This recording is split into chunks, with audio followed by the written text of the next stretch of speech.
জুবিন গাৰ্গৰ নামত 30 বিঘা মাটি দিলে হাগ্ৰামা মহিলাৰীয়ে। জুবিনৰ জন্মদিনত গৌৰাংগ নদীৰ পাৰত বিশাল পাৰ্ক আৰম্ভ। জুবিনক সৰি হাগ্ৰামা মহিলাৰীয়ে ক'লে, যেতিয়া মই ক্ষমতাত নাছিলো তেতিয়াও জুবিন মোৰ লগত আছিল। আজি জুবিনৰ জন্মদিন উপলক্ষে বিশাল আয়োজন কৰা হৈছে কোকৰাঝাৰ। 25 সহস্ৰাধিক শিল্পীয়ে পৰিৱেশন কৰিছে জুবিনৰ মায়াবী গীত।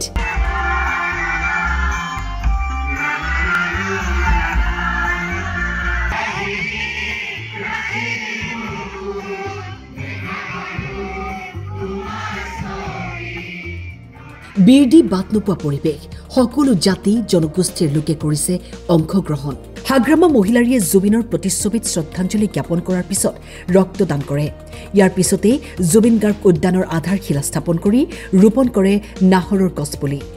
হাগ্ৰামা মহিলাৰীয়ে ক'লে, জুবিন গাৰ্গ মোৰ অন্যতম বন্ধু আছিল। মই ক্ষমতাত নাথাকোঁতেও মোৰ সৈতে সম্পৰ্ক ৰাখিছিল জুবিনে। জুবিনৰ নামত 30 বিঘা মাটিত 25-30 কোটি ব্যয় সাপেক্ষে নিৰ্মাণ হ'ব এখন পাৰ্ক।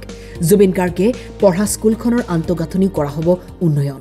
জুবিন গাৰ্গ ডাঙৰীয়া খুব ভাল বন্ধু আছিলে মোৰ লগত। মই যেতিয়া নেকি পাৱাৰত নাই তেতিয়া আমাৰ যিটো ঘৰুৱা যিটো ফ্ৰেণ্ড এইটো আছে, এতিয়াও থাকিব, ভৱিষ্যতেও থাকিব। গতিকে এই পাৰ্কৰ নামত আমাৰ কমেও 20-25 কোটি বা 30 কোটি এনেকুৱা আমাৰ এক্সপেক্ট আছে। জুবিন গাৰ্গ ডাঙৰীয়াই বিজনী আৰু তামোলপুৰত স্কুলৰ সময়ত পঢ়িছিল। তো এইখন স্কুল বা হাইস্কুলত যিখিনি প্ৰয়োজনীয় ইনফ্ৰাষ্ট্ৰাকচাৰ বা খোৱা পানী বা যিকোনো সেইখন স্কুলত আমি BTC চৰকাৰৰ পৰা বনাই দিম বুলি আমি আজি ঘোষণা কৰিছোঁ।